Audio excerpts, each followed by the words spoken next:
Fox contributor Julie Roginsky is going to run circles around Gretchen Carlson and another guest here in a debate about ENDA and Obamacare. It just came out that tomorrow the president will host in the Roosevelt Room a meeting about immigration reform.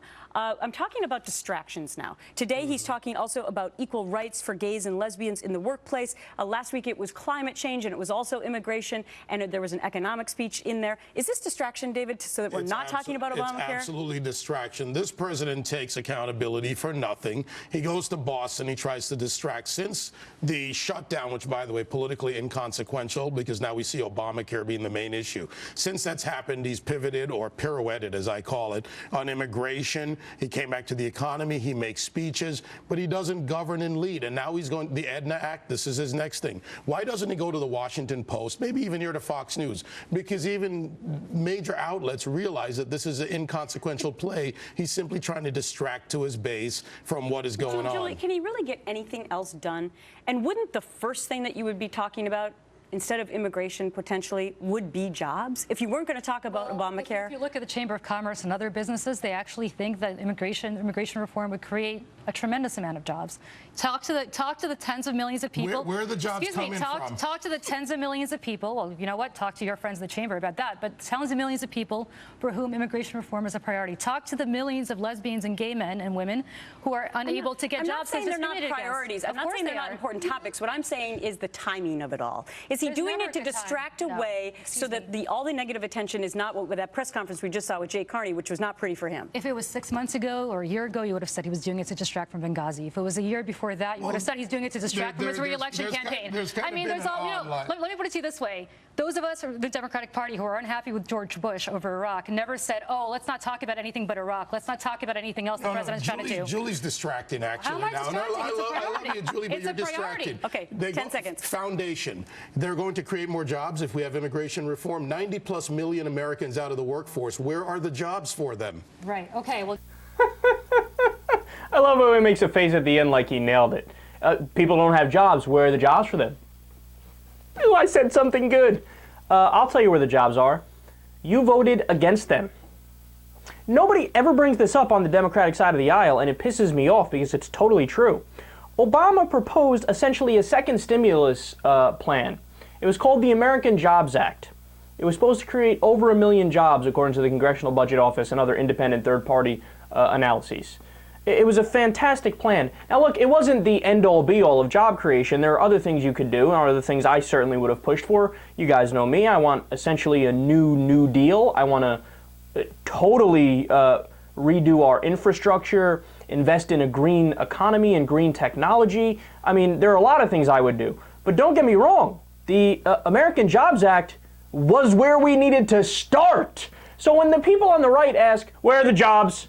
You voted against them. They filibustered it. They blocked it. We need to bring that up way more often. And then also, there has been job creation. Now look, I got a lot of problems with the job creation because it's only private sector job growth and it's all low-wage jobs. But facts are facts, man. And on paper, we've created, the Democrats have created over 7 million jobs in the private sector. So again, here's another response when they say, where's the jobs? You say, right on the data sheet. Have you looked at it? They're here now. Are you not following what's going on? But isn't it amazing? Because think about it. Back when Bush was in power and we were losing 800,000 jobs a month, you never heard anybody on the right wing say, where are the jobs? Where are the jobs? We're bleeding 800,000 a month. But no, now that we've gained 7 million, they go, where are the jobs? They're right here. Are you not looking at them? And then there are a couple other things I love there. And by the way, she did a fantastic job, Julie Roginsky, busting them up in so many different ways there. I love at the beginning, Gretchen Carlson is like, yeah, I mean, equal rights for all human beings, yada, yada. Anyway, this is a distraction. What? How is equal rights for human beings a distraction? ENDA, the Employment Non-Discrimination Act, makes it so that people can't get fired simply for being gay, which they're allowed to be fired right now in 29 states. She's like, yeah, no, totally distraction. Fuck that. We don't need that. That's amazing that, no, there's never a wrong time to bring that up. There's a great old saying from Martin Luther King Jr., the time is always right to do what's right. So that would be my response to Gretchen Carlson there. And then I love when he says, well, the shutdown was inconsequential. No, not according to the polls. I know that in the right-wing mind, they think, well, Obama said something that wasn't technically true on Obamacare, so this is the worst thing ever. And it whitewashes the entire shutting down of the federal government, where we furloughed 800,000 people and shaved unnecessarily a point off of GDP growth. No, that is obviously worse. You shut down the FDA, there was a fucking salmonella outbreak because of you. You can't just whitewash that. And again, it's not just me saying this. He says it's inconsequential, but the polls say that he's wrong because the GOP has, what is it, a 23% approval rating or 28%, depending on which poll you look at. The Tea Party, 21% approval rating. So yes, Obama's poll numbers are low, and in some cases historically low right now, but the GOP's are even worse. And then, final point here. This is the oldest Republican trick in the book. It's the projection trick. Whatever you are guilty of, accuse the Democrats of doing.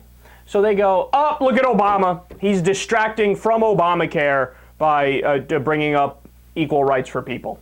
When, of course, the reality is the Republicans are distracting from all of the obstruction they've done, the government shutdown that they did, the fact that they have no ideas and they're intellectually bankrupt. They're distracting from all of that by bringing up Obamacare. And you know how you know it's an obstruction? Because Obamacare is already a law. It's not a bill. When it's a bill, it's in the debatable phase. Are you for it or are you against it? Why? Why not? It's not in that phase. It already passed. So it's not like you can re-debate the funding of a bill after you pass a bill. It's not the way our government functions. But they're debating it anyway, as if it's still up for grabs as who's going to win the vote on Obamacare. We already had the vote in 2009. You are distracting, not them.